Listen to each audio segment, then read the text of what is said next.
नमस्कार, मैं रवीश कुमार। क्या भारत सरकार इंडियन एक्सप्रेस की रिपोर्ट के बाद भी अदानी समूह की जांच नहीं करवाएगी? क्या सरकार ने कसम खा ली है? हिंडनबर्ग की रिपोर्ट अगर भारत पर हमला है तो क्या एक्सप्रेस की रिपोर्ट को भी भारत पर हमला बताया जाएगा? जबकि एक्सप्रेस की रिपोर्ट सवाल कर रही है कि अदानी डिफेंस कंपनी की एक पार्टनर कंपनी, उसमें किसका पैसा लगा है, वो कौन है, इसका पता नहीं है। आप सोचिए, कोई भी कंपनी जो मॉरिशस से चलती हो अपना पैसा एक ऐसी कंपनी में लगाती है जिसका एक बड़ा साझीदार अदानी डिफेंस है, और उस पैसे का मुनाफा किसे जा रहा है इसकी जानकारी भारत में किसी को नहीं है। क्या यह रक्षा के क्षेत्र में संभव हो सकता है? होना चाहिए। कहीं ऐसा तो नहीं कि भारत पर हमला भारत के भीतर से हो रहा है? इस रिपोर्ट के बाद भी क्या भारत सरकार जांच नहीं कराएगी? आखिर भारत सरकार ने इसरो और डीआरडीओ का ठेका एक ऐसी कंपनी को क्यों दिया जिसकी एक साझीदार का पता ही नहीं कि उसका अंतिम लाभार्थी कौन है? क्या सबका मालिक एक है जिसके बारे में हम जानते भी हैं और नहीं भी जानते हैं?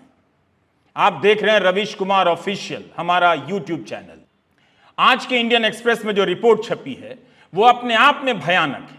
क्या भारत के रक्षा क्षेत्र के उत्पादन में ऐसी कंपनी को ठेका दिया जा सकता है जो किसी और देश से फ्रंट कंपनी के रूप में काम करती है, मॉरिशस से काम करती है? बार बार मॉरिशस का नाम क्यों आ रहा है? विनोद अदानी और मॉरिशस, और अब रक्षा उत्पादन के काम में भी मॉरिशस। मेक इन इंडिया का नारा देने वाली सरकार रक्षा उत्पादन के मामले में दूसरे देश से चलने वाली फ्रंट कंपनी को कैसे काम दे सकती है? उस कंपनी में किसका पैसा है, बिना इस जानकारी के कैसे काम दे सकती है? और वो कंपनी उसी में पैसा लगाती है जिसमें अदानी डिफेंस का लगा होता है। संयोग भी कमाल के होते हैं। क्या अब भी इसकी जांच नहीं होगी? संसद में इस पर बहस नहीं होगी? एक्सप्रेस के साथ साथ द मॉर्निंग कॉन्टेक्स्ट की खोजी रिपोर्ट तो और भी भयानक सवाल उठा रही है कि अंबुजा सीमेंट और एसीसी सीमेंट का मालिक कोई और है, विनोद अदानी है, गौतम अदानी नहीं। क्या तब भी जांच नहीं होनी चाहिए? क्या ये सवाल इतने बेकार हैं?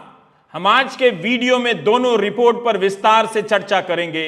आप पूरा वीडियो देखिए और हिंदी प्रदेश की एक एक जनता को दिखाइए। यह रिपोर्ट अपने आप में भयानक है, कल्पना से बाहर है। क्या अदानी के लिए इस पर भी चुप रहना होगा कि डिफेंस के उत्पादन में जिस कंपनी का पैसा लगा है वो कंपनी मॉरिशस की है, मगर उसका मालिक कौन है नहीं मालूम है? और नहीं मालूम है तो क्या पूछना नहीं है? क्योंकि मामला अदानी का है। मिडिल क्लास होम लोन पर 10% इंटरेस्ट रेट देने लगा है, लेकिन क्या वो यह भी बर्दाश्त करेगा कि अदानी समूह पर चाहे जितनी रिपोर्ट आ जाए, जितने भी सवाल उठ जाएं, सरकार जांच नहीं करेगी और हम सरकार के साथ रहेंगे? संसद बहस नहीं करेगी और हम सरकार से नहीं पूछेंगे? आप सभी को अदानी युक्त नया भारत मुबारक हो। एक्सप्रेस और द मॉर्निंग कॉन्टेक्स्ट की रिपोर्ट पर आप पर्दा नहीं डाल सकते। अगर यह रिपोर्ट आई है कि अंबुजा सीमेंट का मालिक विनोद अदानी है तो सेबी से लेकर तमाम संस्थाओं को इसकी जांच करनी चाहिए थी। क्यों नहीं जांच कर सकती हैं? क्या विनोद अदानी इस देश के कानून से ऊपर हैं? क्या गौतम अदानी इस देश की जांच एजेंसियों, कानून और संविधान से ऊपर हो गए हैं? सेबी को बताना चाहिए कि अल्फा डिफेंस का मालिक कौन है, एलेरा कैपिटल का मालिक कौन है। इस देश के कानून से इस जानकारी को हासिल करना चाहिए। बताना चाहिए कि मॉरिशस की कंपनी का जो पैसा लगा है वो किस आदमी का है।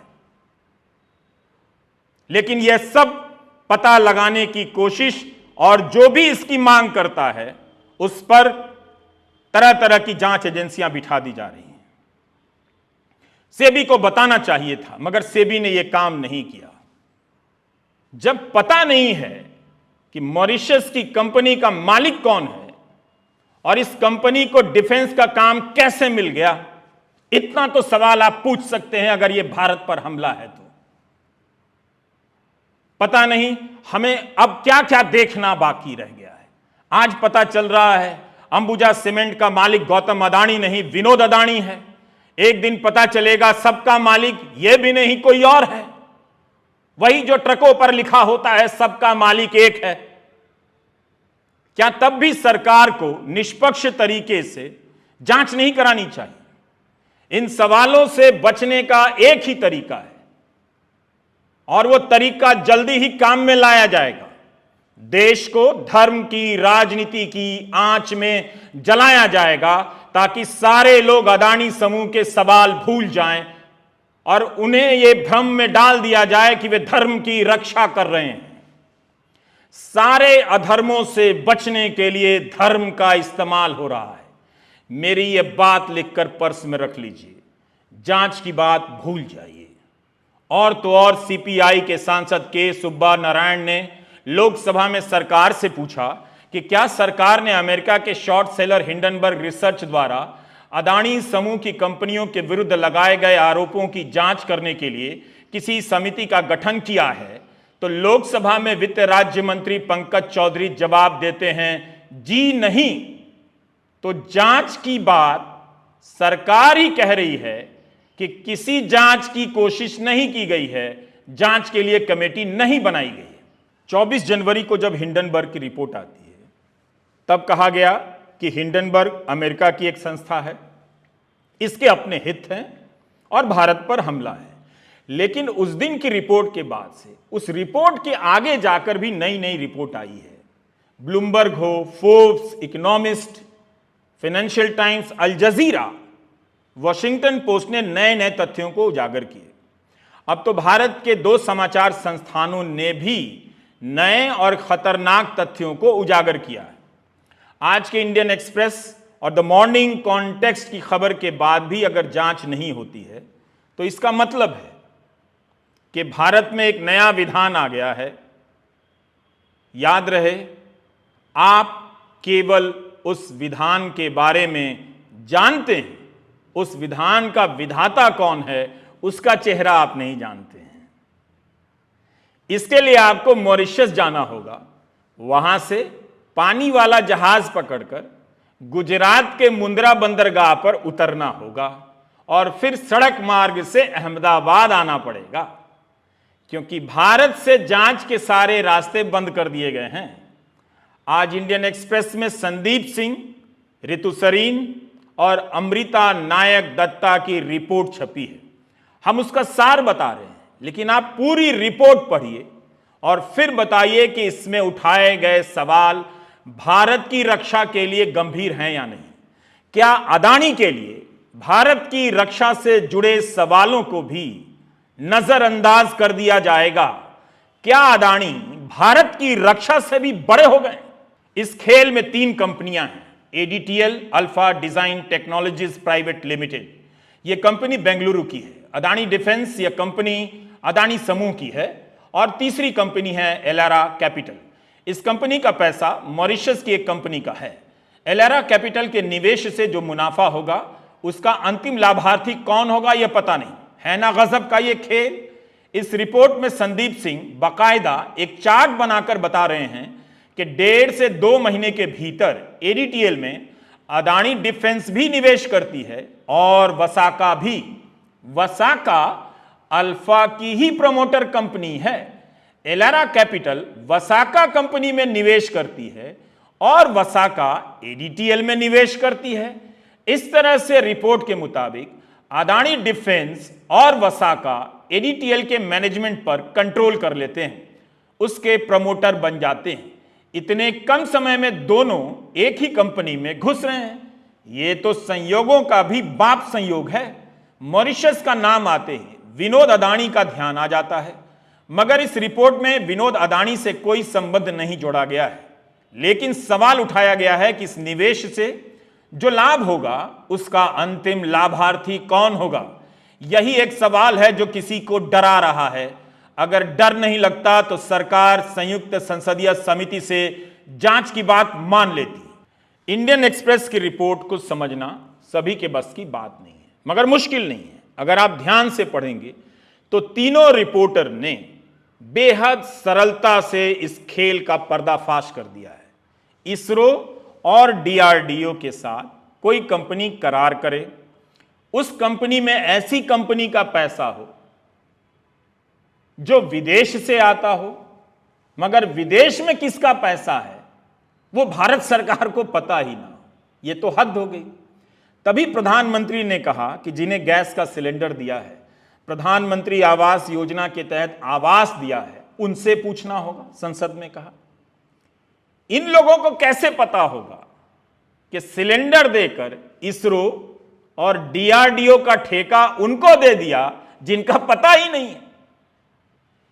उस लाभार्थी का नाम प्रधानमंत्री को मालूम है जिन्हें सिलेंडर दिया है, मगर उस लाभार्थी का नाम प्रधानमंत्री को नहीं मालूम है जिसका पैसा एक ऐसी कंपनी में लगा है जिसे इसरो और डीआरडीओ ने ठेका दिया है।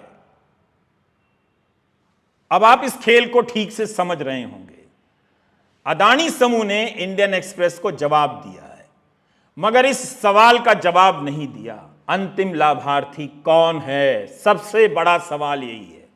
एक्सप्रेस की रिपोर्ट का मूल सवाल यही है कि एलेरा कैपिटल ने जो वसाका में निवेश किया है वो किसका पैसा है। क्या अब पाकिस्तान या चीन का डर नहीं, इसी डर के नाम पर जांच करा लेते संयुक्त संसदीय दल से, समिति से। हम धीरे धीरे इंडियन एक्सप्रेस की रिपोर्ट के बारे में बता रहे हैं, मॉर्निंग कॉन्टेक्स्ट की रिपोर्ट के बारे में भी बताएंगे। आप इस पूरे वीडियो को इत्मीनान से देखते जाइएगा। 2020 में रक्षा मंत्रालय के साथ एडीटीएल यानी अल्फा का 590 करोड़ का करार हुआ। इस पैसे से पेचोरा मिसाइल और रेडार सिस्टम को उन्नत किया जाना है। एक्सप्रेस की रिपोर्ट के अनुसार एडीटीएल के दो मालिक हैं, एक गौतम अदानी और दूसरा एलारा। एलारा का मालिक कौन है पता नहीं। एक्सप्रेस ने लिखा है कि एलारा इंडिया अपॉर्चुनिटीज फंड एक वेंचर कैपिटल फंड है जिसे एलारा कैपिटल संचालित करता है। एलारा इंडिया मॉरिशस में पंजीकृत है। यह मॉरिशस में रजिस्टर्ड उन 4 बड़ी कंपनियों में से है। एलारा कैपिटल ने अदानी समूह की कंपनियों में पैसे लगाए हैं। पिछले 3 साल में एलारा ने अदानी समूह की कंपनियों में अपनी शेयर होल्डिंग काफी कम की है। उसके बाद भी उसकी होल्डिंग का मूल्य 9,000 करोड़ के आसपास है। इंडियन एक्सप्रेस की यह रिपोर्ट बेहद खतरनाक खेल को उजागर कर रही है। एक ऐसा खेल जिसके लिए देश की रक्षा को दांव पर लगाया जा रहा है। राहुल गांधी ने इस बारे में भी सवाल किया था। प्रधानमंत्री नरेंद्र मोदी से पूछा था कि रक्षा कंपनियों में किसका पैसा लगा है, ये पैसा आ कहां से रहा है। क्या प्रधानमंत्री नरेंद्र मोदी राहुल गांधी के सवालों का सामना नहीं कर पा रहे हैं? जिस बीजेपी के नेता आराम से राहुल की हर बात की धज्जियां उड़ा देते हैं, उस बीजेपी के नेता और सर्वोच्च नेता राहुल के इन सवालों का जवाब क्यों नहीं दे पा रहे हैं? क्या राहुल ने सही जगह पर हाथ रख दिया है? क्या अब रक्षा मामलों में भी समझौता होगा तो भी बीजेपी चुप रह जाएगी? किसके लिए? अदानी समूह के लिए। अपनी रिपोर्ट में एक्सप्रेस ने बताया है कि बेंगलुरु की डिफेंस कंपनी अल्फा में एलारा और अदानी ही बड़ी हिस्सेदार और साझीदार है। इनके पास अल्फा कंपनी का 51.65% हिस्सा है। अदानी डिफेंस के पास एलारा का 26% हिस्सा है। वहीं वसाका प्रमोटर और डेवलपर इसके सबसे बड़े प्रमोटर हैं। एलारा के पास 0.53% हिस्सा है, लेकिन एक्सप्रेस ने अपनी तफ्तीश में पाया है कि वसाका प्रमोटर का 44.3% हिस्सा एलारा ने 2018 में खरीद लिया था, जिसके बाद कुल मिलाकर एलारा अल्फा में 26% हिस्से का मालिक है। अनुवाद करने और समझने में हमसे चूक नहीं हुई है तो इस रिपोर्ट के बाद किसी भी नागरिक के होश उड़ जाने चाहिए। सांसद पूछ रहे हैं, जवाब नहीं दिया जा रहा है। पत्रकार पूछ रहे हैं, जवाब नहीं दिया जाता। इंडियन एक्सप्रेस ने जब रक्षा मंत्रालय से पूछा तो कोई जवाब नहीं आया। सरकार क्यों नहीं बता सकी कि एडीटीएल में जिस एलारा कैपिटल का पैसा लगा है वो किसका है, उसका अंतिम लाभार्थी कौन है? असली लाभार्थी योजना तो इधर चल रही है जिसका नाम ही पता नहीं। क्या इससे भारत के लोकतंत्र की गरिमा कम नहीं होती? केवल इसी से होती है कि राहुल ने विदेशों में क्या बोल दिया, लेकिन विदेश की कोई फ्रंट कंपनी भारत के रक्षा सौदे में पैसा लगा रही है और वो पैसा किसका है वो भारत सरकार को मालूम नहीं। लोकतांत्रिक तरीके से विपक्षी दल सवाल पूछते हैं तो सवाल का जवाब नहीं दिया जाता। क्या इससे भारत की गरिमा कम नहीं होती है? इस सवाल का जवाब राष्ट्रवाद के किस नियम के तहत नहीं दिया जा रहा है? अदानी ग्रुप ने जवाब दिया मगर रक्षा मंत्रालय ने नहीं दिया एक्सप्रेस को। अदानी ग्रुप की कंपनी अदानी डिफेंस 2017 में रक्षा उत्पादन के लिए साझीदार खोज रही थी, यह जवाब में लिखा है। कई कंपनियों के विकल्प का अध्ययन किया गया और उसमें से अल्फा डिजाइन टेक्नोलॉजी लिमिटेड एडीटीएल का चयन हुआ। 2018 में अदानी डिफेंस ने अल्फा में पैसे लगाए। इसमें एलारा इंडिया फंड की हिस्सेदारी मामूली है। सबसे बड़ा प्रमोटर वसाका प्रमोटर है जो मुरुगप्पा ग्रुप का है, लेकिन एक्सप्रेस इनके जवाब से सहमत नहीं है। रिपोर्ट में लिखा है कि वसाका में सबसे बड़ी हिस्सेदारी एलारा की है और यह जवाब नहीं मिला कि अंतिम लाभार्थी कौन है। आपको याद होगा 413 पन्नों के अपने जवाब में अदानी समूह ने एलारा से किसी तरह के संबंध को नकार दिया था। एक्सप्रेस की रिपोर्ट में है कि वसाका में बड़ी हिस्सेदार एलारा है, यह सोचिए, जबकि अदानी समूह ने कहा कि मुरुगप्पा ग्रुप है। एलारा में किसका पैसा है? इशारा तो किया जा रहा है मगर रक्षा की कंपनी में इशारे से कैसे काम चलेगा? जांच के बाद जनता को बताया जाना चाहिए कि सबका मालिक कौन है, अंतिम लाभार्थी कौन है। हमने 2 फरवरी के वीडियो में फोर्ब्स पत्रिका की एक रिपोर्ट का जिक्र किया था। फोर्ब्स के जॉन हायट ने अपनी रिपोर्ट में दावा किया कि इस बात के सबूत हैं कि अदानी ग्रुप ने अपने ही एफपीओ सेल में खरीदी की थी। तब सवाल उठा था कि क्या अदानी समूह से जुड़ी कोई कंपनी ही अपना शेयर बेचकर अदानी समूह का एफपीओ ले रही थी। बाद में अदानी ने एफपीओ ही रद्द कर दिया। हिंडनबर्ग ने अपनी रिपोर्ट में जिन 2 कंपनियों पर अदानी ग्रुप के साथ मिलकर अकाउंटिंग फ्रॉड और स्टॉक मार्केट में हेराफेरी का इल्जाम लगाया है, वे दोनों अदानी ग्रुप के एफपीओ में अंडरराइटर बताई गई थीं, ऐसा फोर्ब्स ने लिखा। एक का नाम है Elara capital India private limited, जो इंग्लैंड की निवेश कंपनी एलारा कैपिटल की सहायक कंपनी है, और दूसरी है मोनार्क नेटवर्थ कैपिटल। हिंडनबर्ग ने लिखा है कि एलारा के एक फंड के पास कथित रूप से अदानी समूह में $3 अरब के स्टॉक हैं। इसी एलारा कैपिटल के निदेशक पद से इंग्लैंड के पूर्व प्रधानमंत्री बोरिस जॉनसन के भाई जो जॉनसन ने इस्तीफा दिया था। जो जॉनसन एलारा कैपिटल के निदेशक थे। सरकार जांच नहीं कर रही है। गोदी मीडिया के जरिए हिंदी प्रदेश की जनता को कंट्रोल कर लिया गया है। उसके पास अदानी समूह से जुड़ी ऐसी खबरों को पहुंचने नहीं दिया जा रहा है। रक्षा के नाम पर चिल्लाने वाले हिंदी अखबार क्या एक्सप्रेस की रिपोर्ट में उठाए गए सवालों को पहले पन्ने पर छापेंगे? अब आपको पता चलेगा कि वो रक्षा को लेकर चिंतित हैं या किसी एक समूह की रक्षा में आपको भरमाने के काम में उलझे हुए हैं। अब आपको हिंदी अखबारों की असलियत का पता चल जाएगा। लेकिन इतना सब कंट्रोल करने के बाद भी कहीं ना कहीं से भांडा फूट जा रहा है। अब देखिए, 1 फरवरी को फोर्ब्स पत्रिका की रिपोर्ट आई थी, उसमें एलारा कैपिटल का जिक्र था। हिंडनबर्ग की रिपोर्ट में भी जिक्र था। तब अदानी समूह ने जवाब दिया कि एलारा से कोई संबंध नहीं।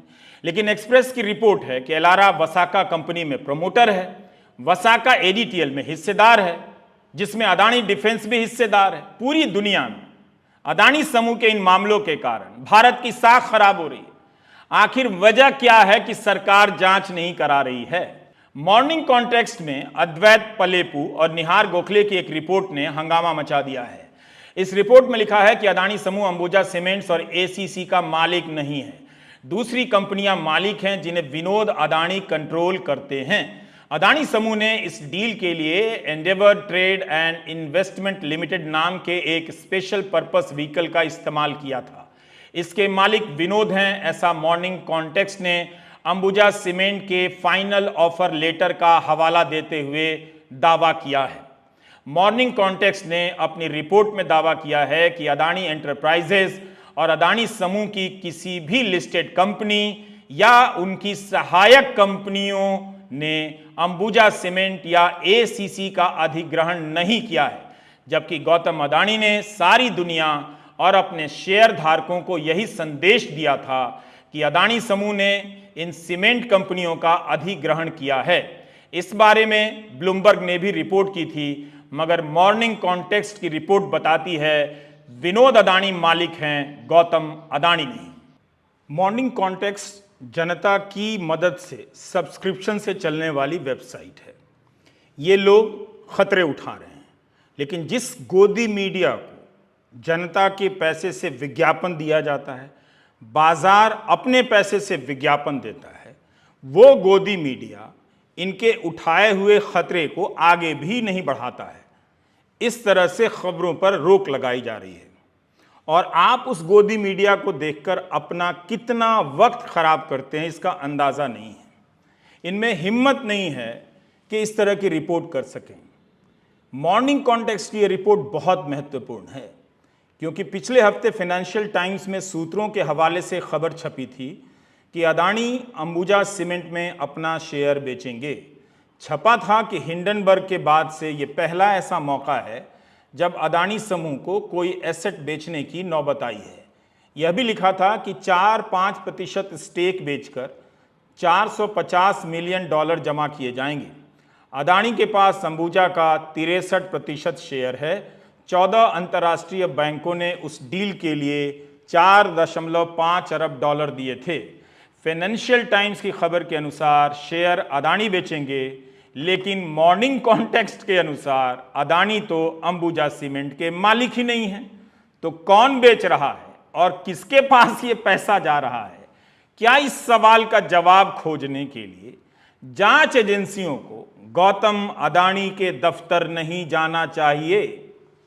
क्या ये अच्छा नहीं होता कि सरकार निष्पक्षता से जांच कराती और जनता के सामने सारी बातें रख देती, ताकि जनता को विश्वास हो जाता कि भारत में कॉरपोरेट गवर्नेंस में इस तरह की कोई खामी नहीं है। कोई अनजान कंपनी जिसके मालिक का पता ना हो, कम से कम इसरो और डीआरडीओ के काम में कॉन्ट्रैक्ट नहीं ले सकती है।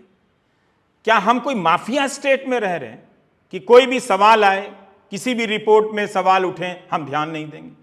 सवाल करने वाले को आप जेल में डाल दीजिए, जमानत रद्द करवा दीजिए, महीनों जेल में डलवा कर रखिए। गौतम अदानी की ताकत तो समझ में आती है। तो अब उनके कारण भारत की व्यवस्था को, उनके पूरे खानदान का बोझ उठाना पड़ेगा।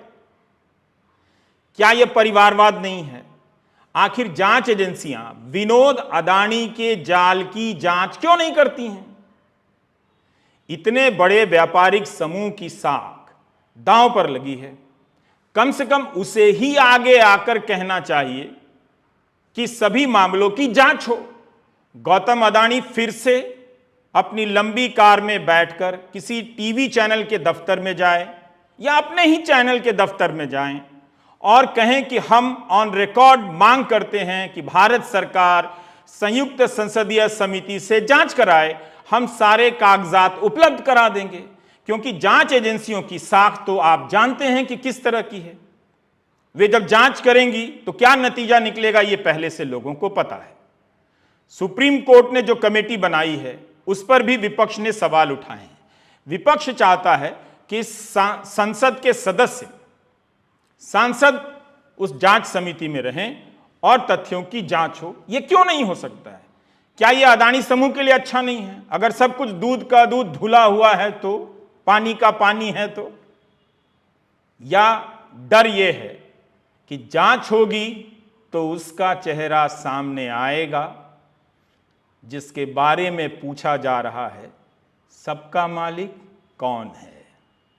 हमने 20 फरवरी के एक वीडियो में बताया था कि कांग्रेस प्रवक्ता जयराम रमेश ने अदानी समूह और सरकार से सवाल पूछा है कि 16 सितंबर 2022 को अदानी समूह ने घोषणा की कि अदानी परिवार ने Endeavour trade and investment limited एक विशेष प्रयोजन वाहन स्पेशल पर्पस व्हीकल के माध्यम से अंबुजा सीमेंट्स लिमिटेड और एसीसी लिमिटेड के अधिग्रहण को सफलतापूर्वक पूरा कर लिया है।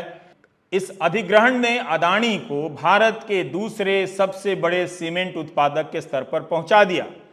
अधिग्रहणकर्ता द्वारा सेबी में दायर दस्तावेजों में स्पष्ट रूप से कहा गया है कि अधिग्रहणकर्ता का अंतिम लाभकारी स्वामित्व श्री विनोद शांतिलाल अदानी और श्रीमती रंजन बेन विनोद अदानी के पास है। क्या अदानी समूह के लिए अब विनोद अदानी से दूरी बनाना हास्यास्पद झूठ नहीं होगा? तो क्या अब भी राष्ट्रवाद के नाम पर राजनीति करने वाले सरकार से सवाल नहीं करेंगे कि अदानी समूह को लेकर ऐसा क्या है कि कोई भी रिपोर्ट आती है तो सरकार जांच नहीं कराती है? क्या धर्म के नाम पर राजनीति हमेशा धोखा ही देगी? मंदिर बनाने का साहस है तो सच बोलने का साहस भी होना चाहिए। क्या हमारा धर्म इतना कमजोर करता है कि सवाल उठे तो भाग जाएं और पूछने वाले का गला दबा दें, उसके पीछे जांच एजेंसियां लगा दें? धर्म का इससे खराब इस्तेमाल दूसरा हो ही नहीं सकता। क्या भारत के किसी भी अफसर में दम नहीं है कि गौतम अदानी को नोटिस भेज दे और इस्तीफा देकर मेरी तरह यूट्यूबर बन जाए? क्या हम इतने कमजोर हो गए हैं? कल्पना कीजिए कि एक दिन गौतम अदानी में ही नैतिक बल आ जाए, दैवी कृपा से। धर्म की राजनीति के इस दौर में जब नेता भगवान हो सकते हैं तो किसी में दैवी कृपा से नैतिक बल भी आ सकता है। तो गौतम अदानी में नैतिक बल आ जाए किसी दिन और वो अपने टीवी चैनल पर आएं और देश को बता दें कि सबका मालिक कौन है। नमस्कार, मैं रवीश कुमार।